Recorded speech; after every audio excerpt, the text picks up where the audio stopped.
Welcome in, guys. I hope you're doing okay. On to today's film. We're having a look into a 50s classic today, which I've been very excited to check out.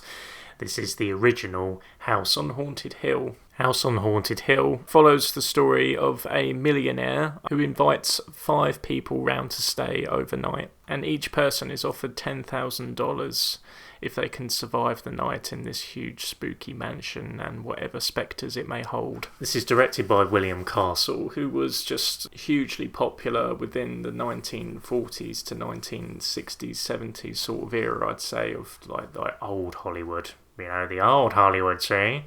He was a big player back then. He was behind the original 13 Ghosts, and also directed this film called Macabre in 1958, which also looks great, that I really want to check out. The man was ridiculously busy. If you're just looking at his credentials, he made a ridiculous amount of films pretty much every year from the early 40s to the late 60s. He's been regarded as one of the most prolific directors, and arguably this one, and I suppose the original 13 Ghosts, may be his most popular and recognisable works. I think a big pull for this is, of course, Vincent Price in the lead role, and Vincent Price is incredible in this film. I admittedly haven't seen anything with Vincent Price in the lead role before. I've only ever seen him in Tim Burton's Edward Scissorhands, in which his role as the inventor is just wonderful, and his final role on film. So this is the first film I've seen with him in a starring role, and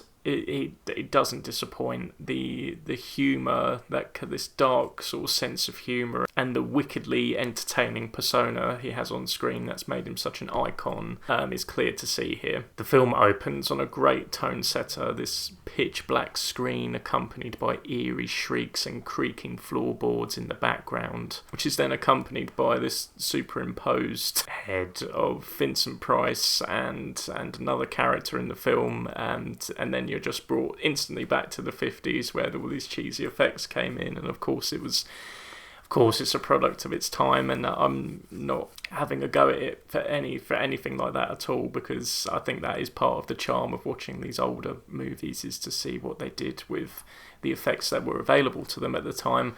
And this opening definitely throws you in at the deep end, and you can see what you're working with here. But it adds to the charm of the film. The dialogue and chemistry between Vincent Price and his extremely glamorous wife Annabelle in the film, played by Karen Omar, is just great. They're seething with hatred for each other throughout. You could bottle it. And this makes for the most darkly comedic aspect of the film. There's a whole scene that they share very early on in the film that I just giggled throughout. Don't let the ghosts and ghouls disturb you, darling. Darling, you're the only ghoul in this house.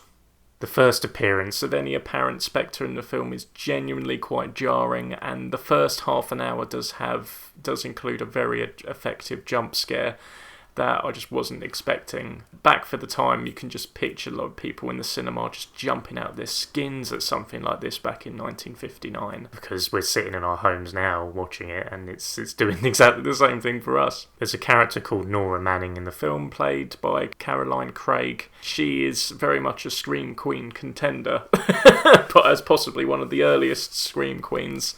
She's screams a lot in this film. There are twists and turns in this film, making this more of a mystery thriller than a horror, which I admittedly found disappointing, and it was a real dampener on what could have been a great spook house ride from start to finish. I would have much preferred this to have gone further down the haunted house route that it ends up doing, and I understood the point of the whole story is to be ambiguous, and it's very much left up to the audience as to whether this was actually legitimately a haunted house, or if it was just rich people playing a joke on people. But I just felt it lent a little too hard in favour of all the paranormal events being composed by the living. For any fans of old Hollywood-style hijinks or cheesy spooks, it's definitely worth a gander, and I did enjoy certain parts of this.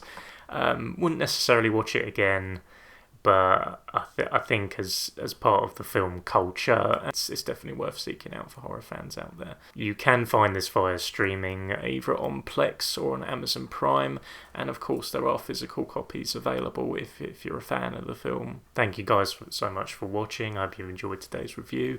Be sure to tune back in tomorrow for another edition of JDizzle Spine Tizzles.